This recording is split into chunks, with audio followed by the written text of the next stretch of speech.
Just to let you know, the contents of today's episode generates a lot of frustration for me, so just be warned about any potential outbursts of emotion. I'll do my best to stay cool.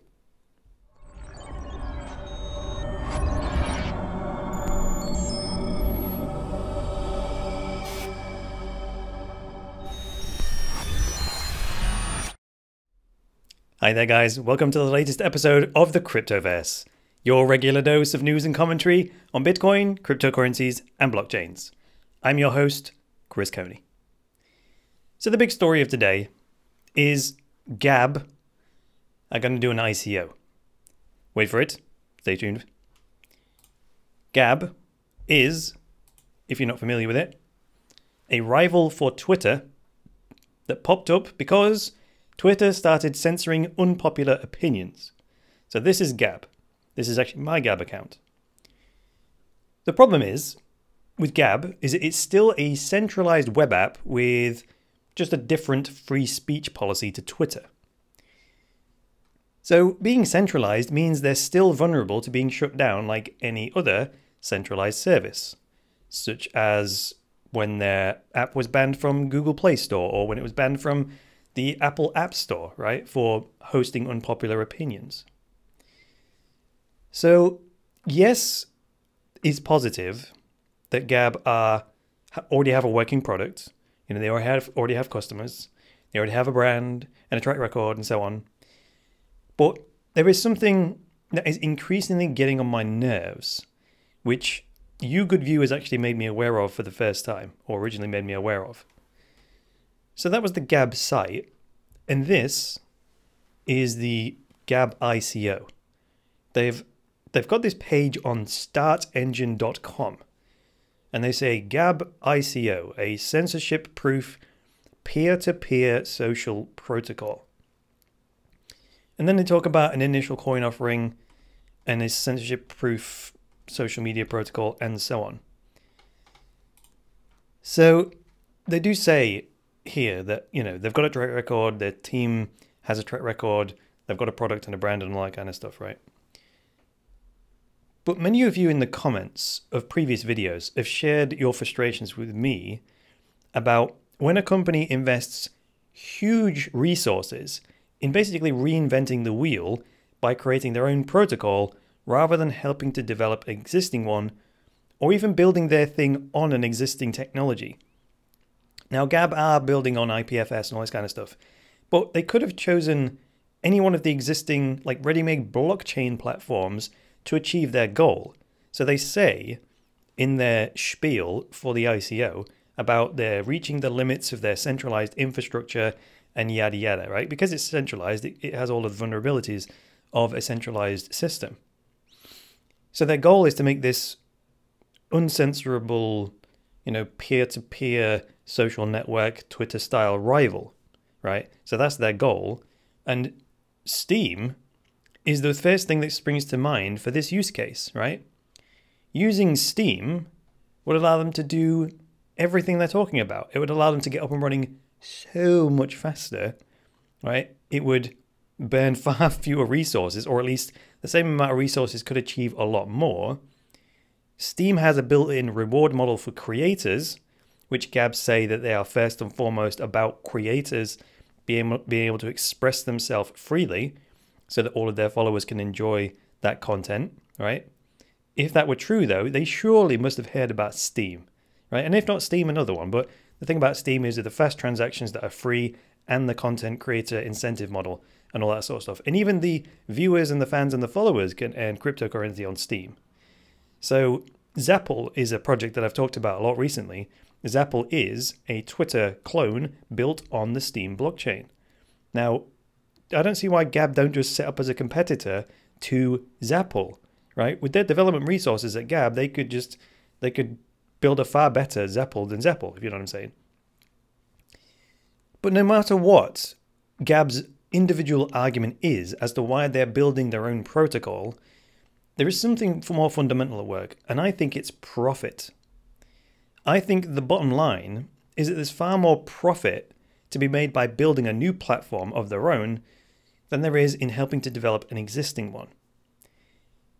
Even if it works out more profitable to build on an existing protocol or an existing project, even if you run the numbers, it turns out to be more profitable to contribute to another project. The problem is that building your own network is perceived to be more profitable, right? Because you've got a greater amount of control over it or whatever. Now, as frustrating as that is for me, I can't really blame people for it. The problem lies with where people perceive the incentives are. Well, not where the perceived incentives are. The problem lies where the incentives actually are, right? If there is perceived to be a bigger incentive to build your own network, then more often than not, that is what people will do, right? I just wish they wouldn't. But then that's me asking them not to take the incentive for personal gain, right? I'm asking people to sort of surrender the desire for personal gain in deference to the greater good. Whereas in the world of blockchains and cryptocurrencies, we don't rely on the good nature of the human being, right? We don't rely on that. That's the whole thing about it. We accept the fact that we are profit driven, and then we try and align the profit incentives to create the best possible behavior. That's the whole idea of game theory and the idea of incentivizing the behavior that ends up being most noble. It means we don't have to be noble as people. We can just pursue our own self-interest, and then if the incentives are aligned in such a way that it ends up with our behavior being of a high standard, it's win-win, right? So that's what I'm really getting at. What I'd really like to do is hear your input on this in the comments below. So please do share your insights. If I was talking a bit weird, it's because it was odd the amount of frustration this generated for me when I started reading about Gab doing an ICO and then them building another platform. That just riled me up, and it's still riling me up right now. So let me know in the comments below what you think to this. Where do you see the land lying between a project building a brand new platform for their own uses and their own purposes versus investing that resource in say developing another existing project, right? So just give me your comments, whatever came up for you with regards to this, and check out the Gab ICO page. Of course, I'm criticizing it, so this isn't a sponsored video from them in any way, shape, or form, because I'm sort of against it in a way, right? Because of what they're gonna build. So have a look at the page, read what they've put, and you'll see what I'm talking about with regards to building their own protocol and so on. Maybe you agree with them, maybe you don't agree with them, maybe you agree with me. Let me know in the comments below if you would. All right, let's move on to do a bit of chart reading today. So let's have a look firstly at Bitcoin teetering around the $10,000 mark.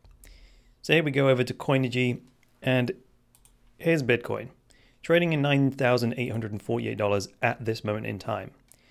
So Bitcoin's teetering at $10,000. It has been for the last 3 days. If you ignore the candle range, like the head and the tail, and if you just focus on the candle body here, you see that the candle bodies are in a straight horizontal line round about the 10,000 mark, right? Now, we did find support at the 38% Fibonacci level right there from yesterday, I believe that was. Yes, it was yesterday. So that was $8,880 where the price hit and it bounced. So it found support there.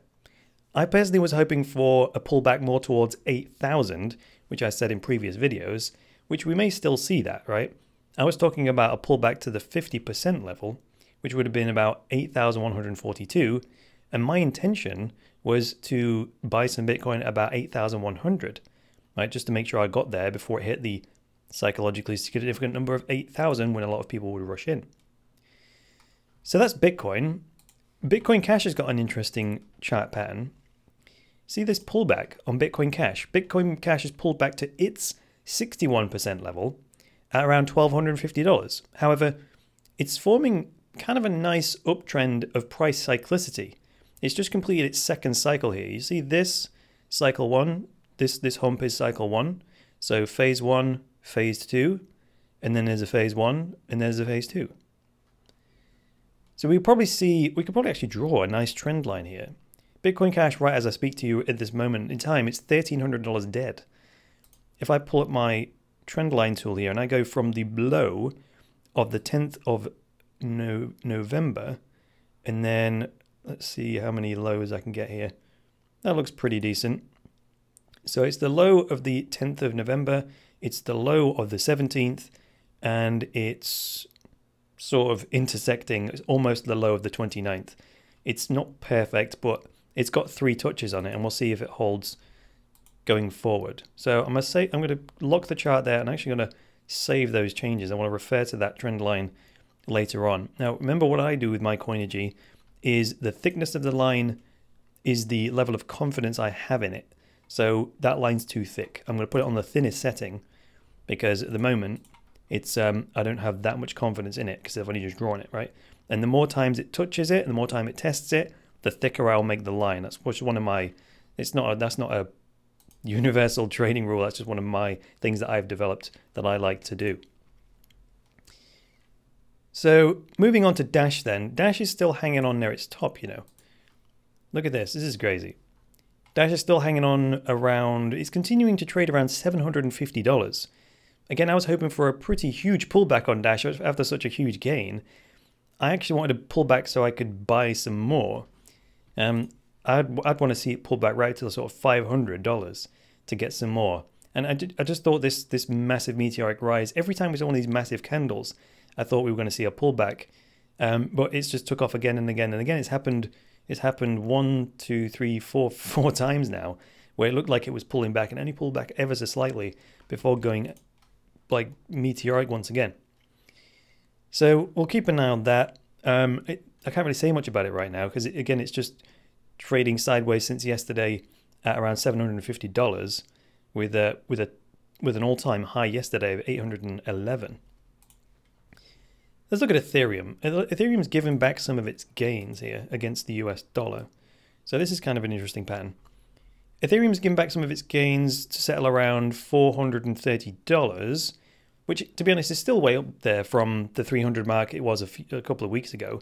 And actually the 300 level that it was stuck at for most of actually September and October. If I just do one zoom out here, all this throughout September and October, it was up and down around the 300 mark, and then finally it started to take off around the 14th of November, went right up to its all-time high there of $518 and is now pulling back ever so slightly. And it's trading at $430 solid. It has been trading around $430 for the last few hours. So that looks pretty solid on the daily chart. Again, we'll see how it settles after the big volatility that we've seen over the last couple of days. And then Litecoin has also rejected its $100 price, which was its all-time high from 2 days ago. It was $102.78. It's settling around $85. You know, it's odd. Most of the major coins are displaying similar price action this week in particular, to be honest. That whole thing about big volatility on the Bitcoin $10,000, $11,000 day, and then everything went kind of mental across the board, and now we're all settling back down to see where we're gonna rest as the sort of trends and everything settle back down again. And it looks like Litecoin has found support at its 78% Fibonacci level here, around $80. So the low from today touched $80.88. The previous 2 days were lower than that, but by the end of the trading day, it went back up to above $80. So at the moment, medium level of confidence around the $80 mark as support for Litecoin. That's all the chart readings I'm going to do for today. And actually, that's all I've got for today. So thank you very much for joining me today, guys. If you like this episode, go ahead and hit that like button. And if you're new around here, get subscribed. And if you would like access to my very best material, such as my structured step-by-step online courses that will teach you things like how to make and save money with Bitcoin, you can check out my website, which is cryptoversity.com. If you click on the courses section, you can see a range of courses from beginner to advanced that will teach you all kinds of things about Bitcoin and cryptocurrency that were made by my good self. Alright guys, that's all for today. I will be back on Monday with the next episode of the Cryptoverse, and I'll be back after my event on Sunday evening in London. Until then, it's me, Chris Coney, saying bye for now.